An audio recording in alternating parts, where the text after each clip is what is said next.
So I'm Sidney, my partner is Shyann, and we did our presentation over food safety.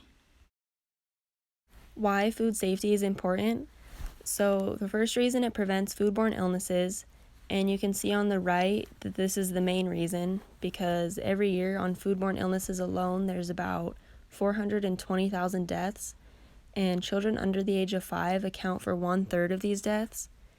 And every year 1 in 10 people are affected. There's about 33 million life years lost. So you can see why food safety is important just for foodborne illnesses alone. It also prevents cross-contamination, which can lead to foodborne illnesses.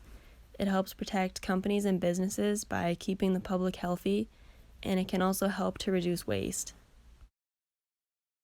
There's 4 main hazards of food safety: biological, chemical, physical, and allergies.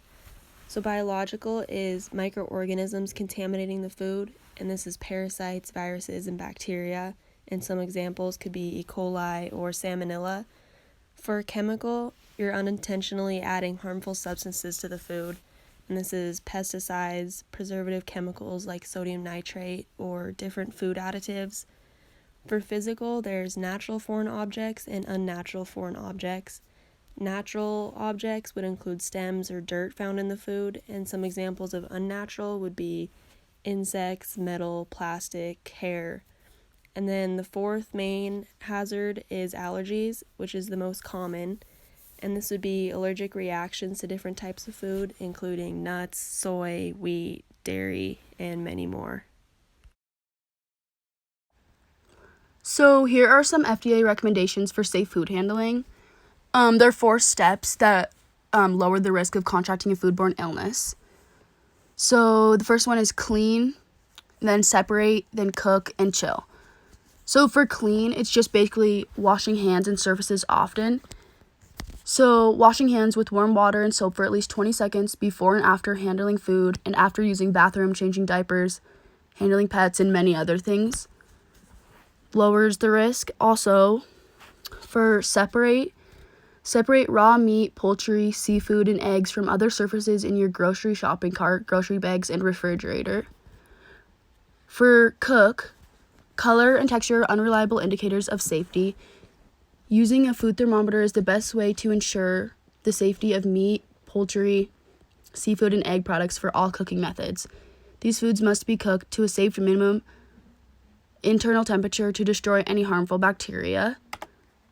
And then for chill, refrigerate and freeze food properly. Refrigerate perishable foods within 2 hours. So bacteria that cause food poisoning multiplies quickest between 40 degrees Fahrenheit and 140 degrees Fahrenheit.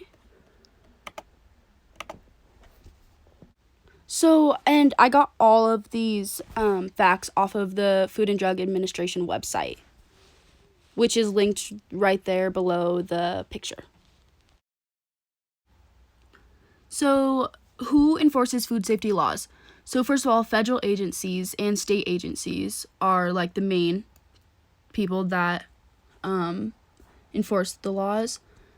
So, for federal agencies, the Food Safety and Inspection Service of the U.S. Department of Agriculture is one. Also, the U.S. Food and Drug Administration, the FDA, and Centers for the Disease Control and Prevention. And then for state agencies, the State Department of Public Health and the State Department of Agriculture are part of the state agency.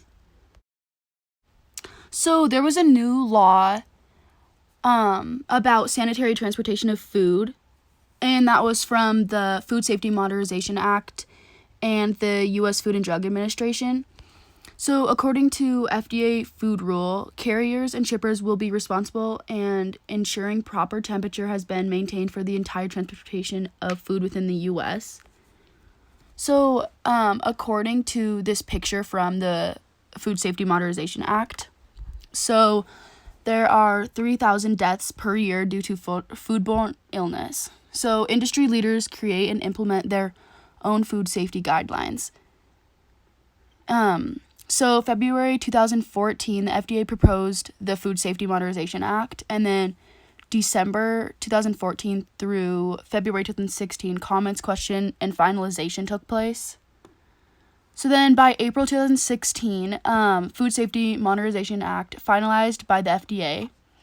And then now, fines begin.